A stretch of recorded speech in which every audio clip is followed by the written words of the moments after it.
ஏடே இங்க இருந்து என்னத்துல வேணும் தோண்டிட்டடக்கா.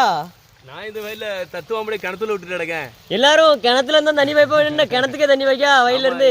என்னன்னா வயல்ல தண்ணி பெருவிட்டு தண்ணிய வடி போடுறதுக்கு வேற வாய்ப்பே இல்ல. தொடர்ச்சியா வயல பாத்துக்க, அங்க இருந்து ஃபுல்லா தண்ணி எல்லாமே ஏத்து நிக்குது.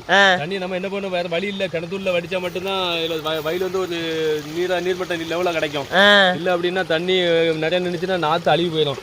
தண்ணி எப்படி உள்ள விட்டவொடனே எப்படி அடி விழுந்த அடி விழுந்த மாதிரி ஜிலி ஜிலி ஜிலின்னு படிப்படியே போகுது. அழகா இருக்கு பாக்க. என்ன ஆனா இது வந்து நமக்கு கிணத்தடி வயல் உடனே இந்த ஒரு வாய்ப்பு. நடுவயல கிடந்துச்சு அப்படின்னா பாசி பத்தி வயல் எல்லாம் நாத்த வளர விடாம அழுவ வச்சுடும். அதனால உரமும் போட முடியாது, ஒண்ணும் செய்ய முடியாது. தண்ணி ஒரு லெவலா இருந்தா தான் உரமும் போட முடியும். அதனால விவசாயம் சும்மா கிடையாது. நம்ம கரெக்டா அந்தந்த தண்ணி பக்குவம் பார்க்கணும்.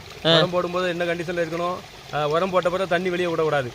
அதெல்லாம் நம்ம நீட்டா பார்க்கணும். ஒவ்வொரு நாளும் இதுல நாத்து நட்டதுக்கு அப்புறம் கொக்கு மிதிக்க கூடாது. காக்கா கொக்கு வராட்ட வரணும்.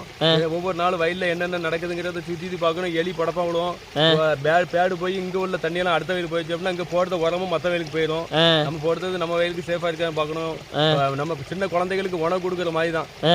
கரெக்டா பெத்த பிள்ளைய வளர்த்து ஆளாக்குற வரைக்கும் என்ன பக்குவமா இருக்குமோ அதே மாதிரி தான் வயல 3 மாசமும் கண்ணு கருத்தும் பார்த்தா மட்டும்தான் இதுல விவசாயத்துல மகசூல தெளிவா எடுக்க முடியும். சரி, தேங்க்யூ.